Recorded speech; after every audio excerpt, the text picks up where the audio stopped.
오늘의 말씀 출애굽기 21장 12절부터 27절 말씀. 하나님 아버지의 한 주를 시작하는 월요일 아침, 이 시간도 주의 은혜를 삼함으로 주 앞에 나갑니다. 이 시간에도 우리 모두에게 말씀을 통해 하나님의 음성을 들려주옵소서. 예수님의 이름으로 기도합나이다. 아멘. 할렐루야. 성교회 성도 여러분, 오늘도 하나님의 은혜와 평강이 가득한 하루가 되시길 축복합니다. 오늘 우리에게 주시는 하나님의 말씀은 출애굽기 21장 12절에서 27절 말씀입니다. 하나님의 법과 우리 사회의 법은 다릅니다. 세상의 법은 사회 질서 유지나 범죄에 대한 형벌에 치중한 반면 하나님의 법은 사람을 보호하고 회복하는 데 그 초점을 두고 있습니다.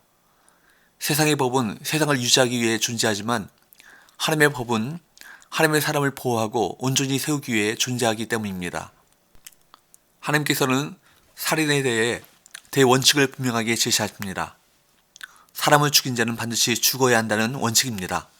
12절 사람을 쳐 죽인 자는 반드시 죽일 것이나 우리가 너무 쉽게 잊는 사실이 있습니다.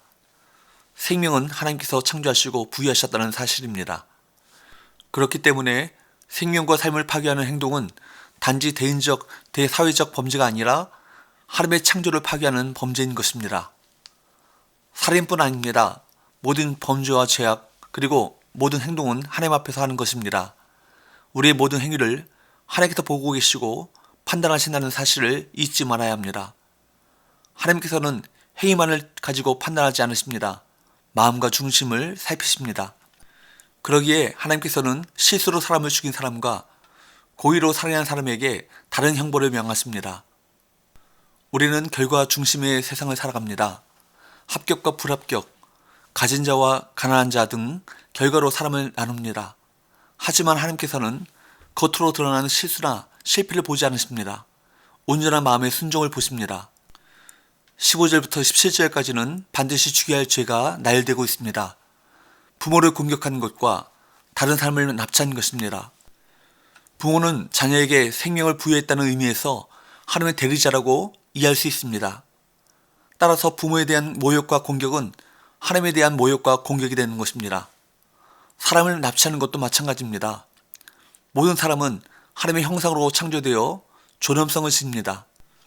탐욕을 위해 사람을 납치해 이용하면 그 사람을 존엄한 존재가 아닌 탐욕의 수단으로 삼는 것이기에 하나님의 존엄을 해하는 악한 범죄가 되는 것입니다. 하나님께서는 이렇게 악한 죄를 긍휼히 여기시지 않으십니다. 다른 사람의 신체에 해를 입혔을 경우에는 그에 상응하는 형벌을 내릴 것을 명하십니다. 23절에서 25절 그러나 다른 해가 있으면 갑되 생명은 생명으로 눈은 눈으로 이는 이로 손은 손으로 발은 발로 된 것은 된 것으로 상하게 한 것은 상함으로 때린 것은 때림으로 갚을지니라. 하나님께서는 사람이 싸우다가 상대방에게 해를 입혔을 경우 해를 입힌 만큼 징벌을 행할 것을 명하십니다. 우리가 많이 들어본 눈은 눈으로 이는 이로라는 형벌의 원칙입니다. 현대의 기준에서 보면 인권 보호 입장에서 이해할 수 없는 처분일 것입니다. 그러나 개인적인 복수가 허용되었던 고대 상황에서 보면 이는 과도한 복수를 금해서 더 큰 악행이 일어나지 않도록 보호하는 법인 것입니다. 이것은 당한 만큼 반드시 갚아주라는 뜻이 아니라 당한 것 이상으로 응징하려는 행위를 금하기 위한 것입니다. 복수심에 불타 더 큰 악을 저지르고도 남을 우리 죄성을 아시는 하나님께서 우리를 사랑하셔서 한계를 정해주신 것입니다. 하나님의 법은 범죄에 상응하는 징벌을 내리면서도 과도한 보복을 금함으로써 공의를 이루는 것입니다. 이 원리에 따라 성도는 감정에 치우치지 않고 하나님의 공의를 이루는 균형 잡힌 삶을 살아야 할 것입니다.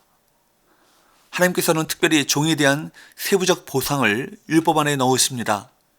26절 27절 사람이 그 남종의 한 눈이나 여종의 한 눈을 쳐서 상하게 하면 그 눈에 대한 보상으로 그를 놓아줄 것이며 그 남종의 이나 여종의 이를 쳐서 빠뜨리면 그 이에 대한 보상으로 그를 놓아줄지니라.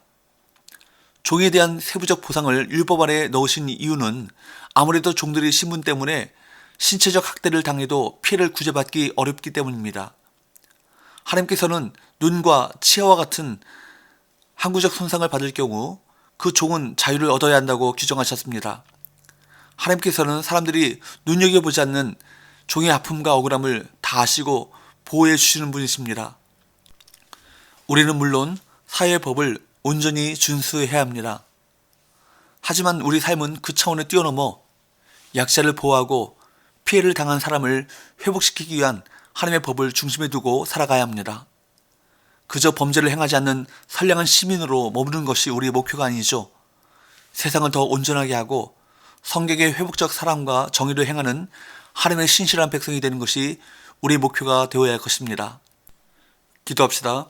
하나님 아버지, 율법의 정신인 사랑과 공의를 여러 규례와 율법을 통해 알려주시니 감사합니다. 일상에서 하나님의 의를 이루어 하나님의 통치와 역사를 나타내는 성도들이 되게 하여 주옵소서. 예수님의 이름으로 기도합니다. 아멘.